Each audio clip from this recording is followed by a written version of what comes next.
Okay, so talking a little bit more about some ideas what I have when I read the Bible. Um, one thing that I liked in the Bible was when David is dancing near the Ark of the Covenant in this story in the Bible, and he's letting it all hang out. I think that some people think that he's naked. I don't know. I don't remember if he was naked or not, but he's letting it all hang out. He's going wild near the Ark of the Covenant. He's flowing. He doesn't care what people are thinking. Most likely, he's just letting it loose. And then his wife is looking at him from the window, and she represents more conservative. And it says that inside her heart was hatred, something like that. And then then David, goes up to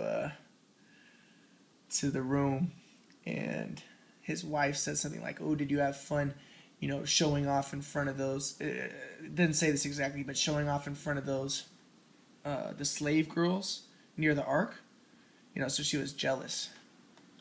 And then it says, then David kind of reprimands her.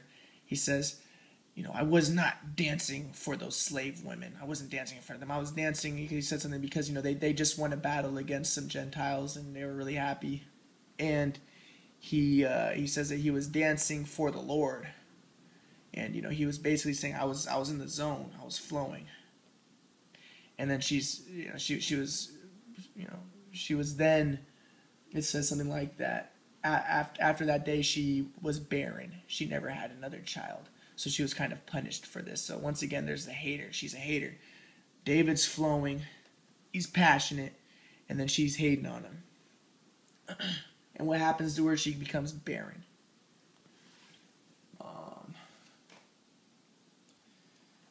So you see and then even right before that, though, you always see, I look at this stuff metaphorically a lot. So right before that, you always have to look at things in context. There's some Levites carrying the ark, the actual Ark of the Covenant, and the ark falls, and one of the Levites tries to catch it, and he's fried. So I see this as kind of like the same. It was parallel to what happened with the woman, David's wife, and David.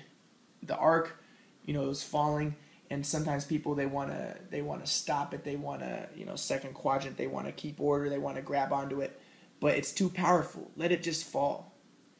It's kind of like going back to Noah. He's naked, he's drunk. So the way that it was interpreted was actually he was drunk with the word. He was flowing. Let him continue to flow. Don't cover him up. Don't try to cover him up with a towel. Let him just be.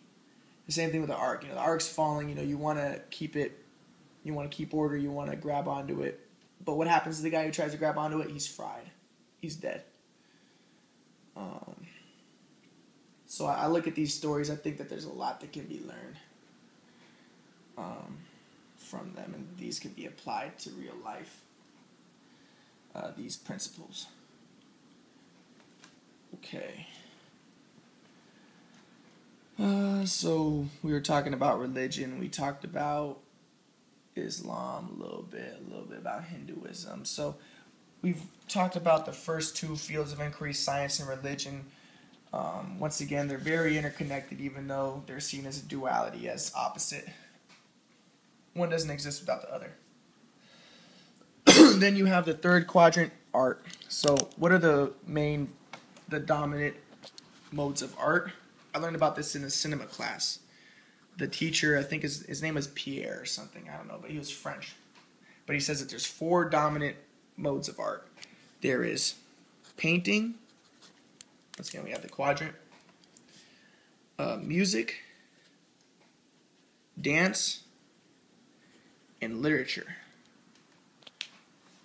And he said that cinema is the 5th one that transcends them. So once again, we have the 5th. And you always see movies are made out of literature, right? There's books that are written and then movies are made out of them. So remember, the 4th always points to the 5th. Also, the 4th encompasses the previous 3. So we have painting, music, and dance. Well, in literature, music is described. There's people moving. There's dancing that's described. There's painting, imagery is described. So literature is separate from these, but it also encompasses them.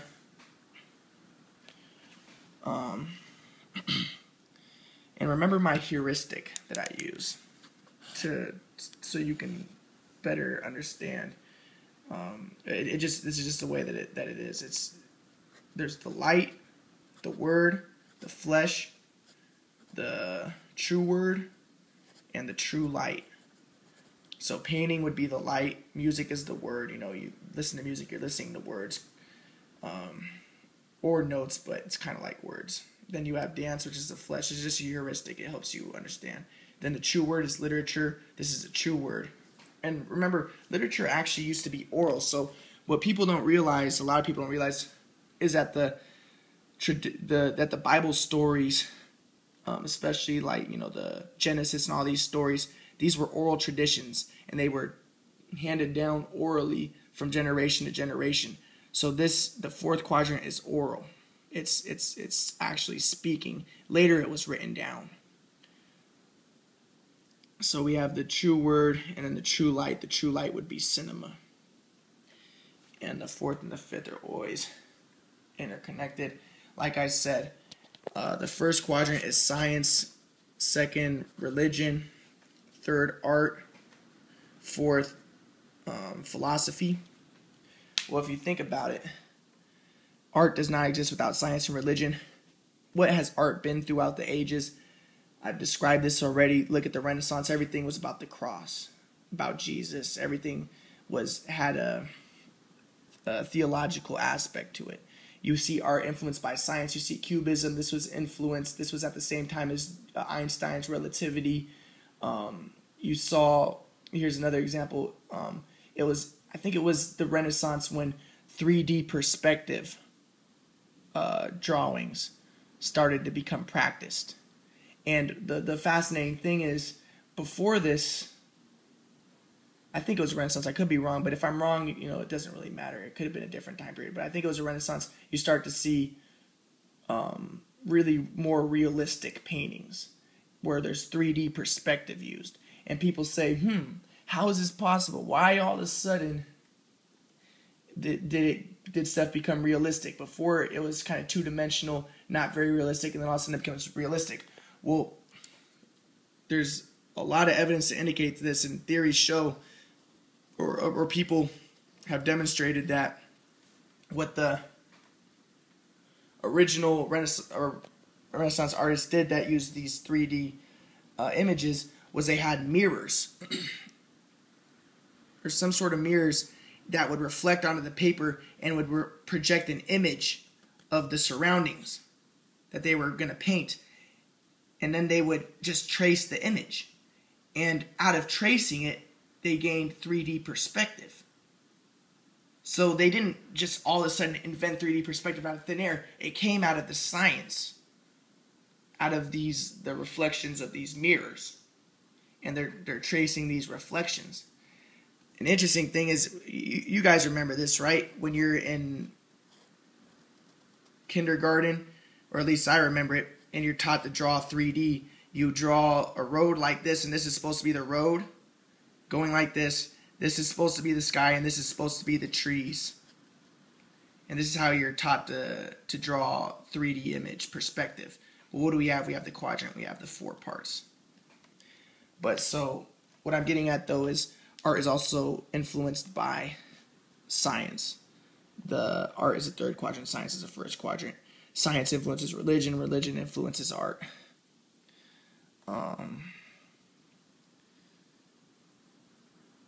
Now, so we talked about painting a little bit. I'm not going to get into this stuff too much, but if you look throughout history, you see everything fulfills the quadrant.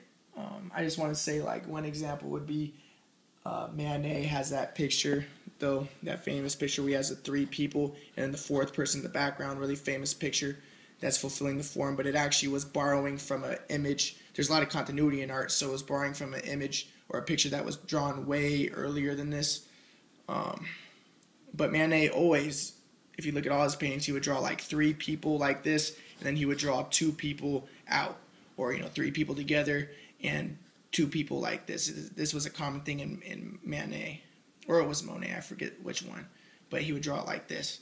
And remember, this is the quadrant model. You have the 3 like this that are really interconnected, and then the next 2 that are separate. So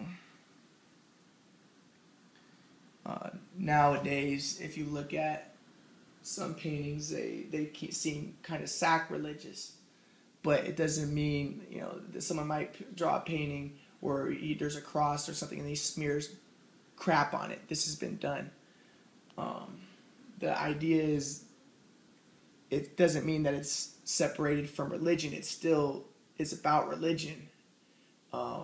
It's just now trying to discredit religion. So art, remember, is a third quadrant thing. Third quadrant is thinking, emotion, doing, and dreaming. It makes you think. It makes you question things. I want to talk about, so hopefully continue some more in a minute.